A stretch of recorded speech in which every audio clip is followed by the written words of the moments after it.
اب اس کی اجازت بھی ہوتی ہے. کوئی بھی عمل جو فرائض کے علاوہ ہے اس کی اجازت ضروری ہے. اس کی اجازت ضروری ہے. اجازت کیا ہوتی ہے؟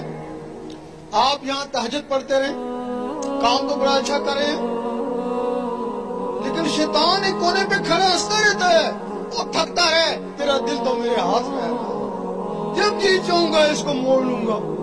اور تم ایک دن شکایت ہوگی میں بڑا تہجد گزار تھا، مجھے پتہ نہیں کیا ہو گیا اور فرض نماز نہیں پڑھ سکتا، تو شیطان نے دل موڑ دیا.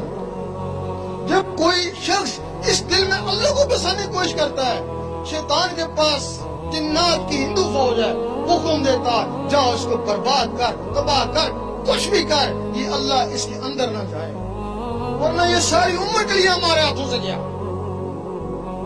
وہ حکم دیتا ہے جنات کو جاؤ اس کو برباد کرو، کچھ بھی کرو، اللہ اس کے اندر نہ جائے. تمہارے پاس تو ایک جن بھی نہیں ہے جو اس کا مقابلہ کرو. وہ آئیں گے تمہیں ستائیں گے. بعض نہ ہے وہ پاگل بھی کر کے جا سکتے ہیں، تب بھی لوگ کہتے ہیں کہ اللہ اسے پاگل ہو جاتے ہیں. لیکن جہاں سے اس کی اجازت ہوتی ہے اللہ تعالیٰ ان کو بھی ایک رحمانی فوج دیتا ہے نا. وہ شیطانی فوج تم پہ ٹوٹ پڑی، وہ رحمانی فوج شیطانوں پہ ٹوٹ پڑی.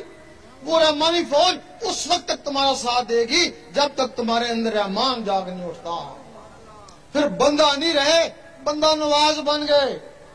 غریب نہیں رہے، غریب نواز بن گئے.